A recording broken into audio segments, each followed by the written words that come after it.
안녕하세요, 에어컨 마스터입니다. 이제 조금 있으면 겨울이네요. 조금 있으면 겨울인데 예전 영상에도 한 번인가 두 번인가 올린 것 같은데, 그래도 이제 겨울이 왔기 때문에 또 진공 펌프가 겨울이 되면 또 대비하지 않으면 성능이 많이 떨어집니다. 성능이 떨어지는 줄은 하나입니다. 온도가 제가 대략 봤을 때 15도 이하, 바깥 온도가 한 10도 이하로 점점 떨어지게 되면, 또 겨울에는 대부분 10도 이상 올라올 일이 거의 없잖아요. 그러니까 0도, 10도 이하로 떨어지게 되면은 이 오일 점도가 굉장히 점도가 높아집니다. 높아져서 아마 제가 지금 말한 거에 대한 조치를 하지 않고 그냥 틀었을 경우 굉장히 진공포가 컬 이렇게 어떻게 보면 경기가 돌듯이 빠르르 이렇게 도는 게 아니라 컬 이렇게 돌 거예요. 그런 경우 몇 번 하셨는데, 그렇게 하게 되면 아무래도 이 모터 부위에 좀 부하가 가게 되어 있습니다. 그래서 이 모터 부위에 부하를 안 가게 하려면 모터가 돌 때 이 오일 점도, 여기 도는 피스톤이 제대로 회전할 수 있도록 해주는 게 가장 좋거든요. 그래서 저희가 겨울이 되면 대부분 일하는 그 에어컨 기술자들이 진공 펌프를 이렇게 조수석에 갖다 놔갖고 히터로 이렇게 떼고 가는 경우가 많아요. 온도를 좀 데펴 놓으려고요. 점도가 너무 세버리니까. 그러면 회전이 잘 안 되거든요. 한번 그렇게 켜보시면 아실 거예요. 그러면 아무래도 진공 펌프 이 모터에 부하가 가기 때문에 고장 내지 않으려면 저번 영상에서 말했지만 아주 간단한 조치를 할 수 있습니다. 그 간단한 조치 두 가지를 말씀드리면, 첫 번째는 요즘에 진공 펌프 가방이라고 나와요. 그 진공 펌프 가방에 얘를 거기에 넣어놓고 핫팩을 아침에 딱 할 때 흔들어서 한 핫팩 대자 두 개를 넣으면은 생각보다 안에가 따뜻합니다. 그리고 진공 펌프 사용할 때 바로 그때 가방 열어서 진공 펌프를 사용하게 되면 여름처럼 사용하게 되고 있고요. 그리고 저는 그렇게 핫팩에 가방에 좀 사용하는 그 스타일이 아니어서 저는 열선을 자주 사용합니다. 열선. 그때도 말했지만 이 열선을 사용하게 되면 굉장히 한여름처럼 진공 펌프가 똑같은 성능이 나옵니다. 그 열선이 요겁니다. 열선도 두 가지가 있습니다. 우리가 이렇게 코드 꼽을 수 있고, 그다음에 여기에 중요한 게 센서가 없는 열선이어야 됩니다. 센서가 있어버리면 안 되는 게, 영하로 떨어져야지 접점이 붙기 때문에 센서가 없는 열선에 길이는 약 3m 열선이 가장 좋더라고요. 이렇게 3m 되는 열선. 이 열선이 아마 지금 철문에서 판매해도 한 15,000원 정도 수준 할 거예요. 대략 20,000원 넘진 않을 거예요. 근데 이 열선 하나 있으면 우리가 한겨울에도 가끔 진공 잡다 보면, 중대형도 그렇고 가정용도 그렇고 진공 잡다 보면 진공 펌프가 굉장히 부하가 하는 소리 들리고 진공이 굉장히 늦게 잡힙니다. 왜냐하면 성능의 제효율이 안 나와요. 오일 때문에 점도가 너무 높아져 가지고. 그렇기 때문에 저 같은 경우는 한 11월 달 정도 되면요, 11월 되면 미리 이걸 준비해서 이렇게 이제 여기 한번 가까이 비춰드릴까요? 여기 가까이 보면 이쪽이 진공 펌프라 생각하시면 이쪽이 요거 토로 빼고요. 이쪽이 모터 부분이고요. 이쪽이 이제 피스톤하고 오일 있는 부분입니다. 그래서 이 모터에서 회전을 하고 싶은데 이쪽에서 회전이 잘 안 돼버리면 아무래도 부하가 가고 진공 성능도 많이 떨어집니다. 그래서 우리가 이거 할 때 보시면 이쪽 오일 있는 부위, 이 오일 있는 부위를 안쪽부터 굳이 안 감싸도 되고요. 그냥 이 초입만 잘 감싸도 됩니다. 그래서 저는 감쌀 때 이렇게 해서 이 초입을 이렇게 묶어줍니다. 아예 이렇게 딱 묶고 나서 이거를 뱅글 계속 감싸줍니다. 이렇게요. 3m가 될 때까지 그냥 이렇게 감싸주시면 됩니다. 이렇게 감싸주고,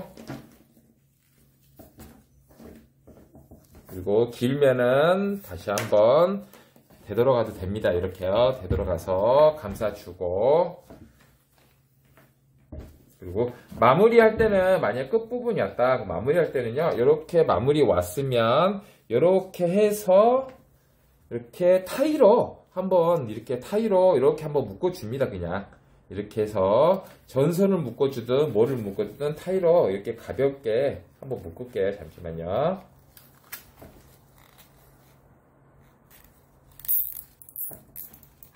이 선을 한번 이렇게 묶어줍니다.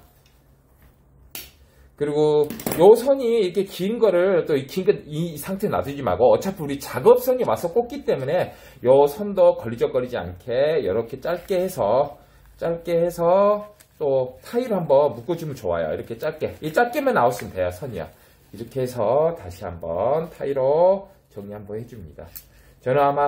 저는 현장 일할 때 11월 달 정도 되면은 이렇게 미리 진공 펌프를 준비합니다. 왜냐면 많은 돈도 드는 게 아니고 딱 좋거든요. 이렇게 준비합니다.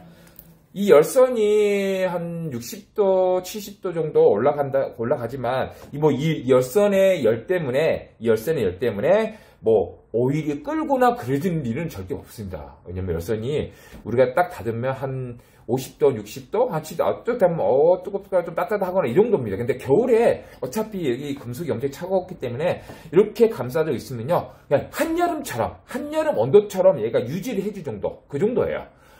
이 열선으로 인하여 이 오일이 끌고, 오히려 끌어서 뭔가 잘못될 일은 거의 없다고 생각하시면 저는 그런 적이 없었기 때문에요. 제 기준상은 그런 적이 없었습니다. 그럼 이렇게 하면 저는 첫 번째, 한번 전체 보게 해드릴까요?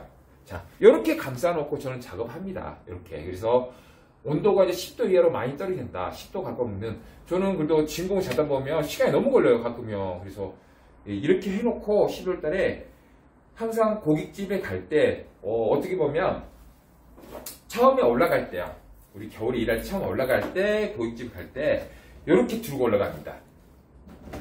진공 펌프도 조수에 갖다 놓지 않아요. 저는요. 그냥 똑같이 제가 마지막 차가 탑차였기 때문에 항상 넣는 자리에 놓아요. 한겨울이 되더라도. 대신 고깃집에 올라갈 때 내 기본 공구통하고 그 다음에 진공 펌프를 딱 가지고 올라갑니다. 이제 방문할 때 제품도 봐야 되고 그 다음에 길이도 봐야 되고 준비할 자재가 먼저 올라가잖아요. 미리 한번 올라가기 때문에 그때 올라갈 때 기본 내 공구통, 개인 공구통과 진공 펌프를 갖고 올라갑니다. 딱 갖고 올라가서 고객님과 제품 확인하고 설치 위치 확인하고 최종 견적이 얼마 나옵니다. 얘기한 다음에 다시 차에 내려오기 전에 이 코드를 근처 코드 가까운 데다가 꽂아 놓습니다. 아예. 내 작업하는 내내. 진공 펌프 쓰기 전에 꽂는 게 아니고요. 설치 전에 이 코드를 딱 그 길이에 맞춰서 콘센트에다 딱 꽂아놔요. 그냥. 꽂아놓고 작업 다 끝나고 시력이 마무리 다 하면서 이제 진공 잡아야지 할 때 얘를 빼서 가지고 오면요. 여기가 말 그대로 겨울에 만져보면요. 약간 따뜻해요. 이게 우리 사람 체온보다 조금 따뜻해요. 그런 상태에서 저는 또 작업선을 가져와서 당연히 진공 펌프 코드도 꼽지만 진공 펌프 코드도 꼽지만 이것도 열선도 또 같이 꼽아요. 그냥 온도 안 떨어지게 하기 위해서 진공 펌프. 그래서 같이 꼽은 상태에서 게이지 물려서 이렇게 해서 진공을 딱 틀면요. 정말로 여름에 잡듯이 똑같은 성능이 나오고 또 하나 진공 펌프에 부하가 가지 않습니다. 정말 간단하잖아요. 저번 영상도 올렸지만 이번에는 조금 더 자세하게 올렸거든요. 이게 어렵지 않고 돈도 많이 들지 않기 때문에 지금 11월 달 정도면 준비를 하는 게 좋아요. 이렇게 준비해놓고 한번 사용해보세요. 그럼 진공 성능도 좋고 진공 펌프의 부하도 정말 많이 안 갑니다. 그래서 이거를 꼭 제가 겨울마다 사용했기 때문에 혹시나 이렇게 사용하신 분이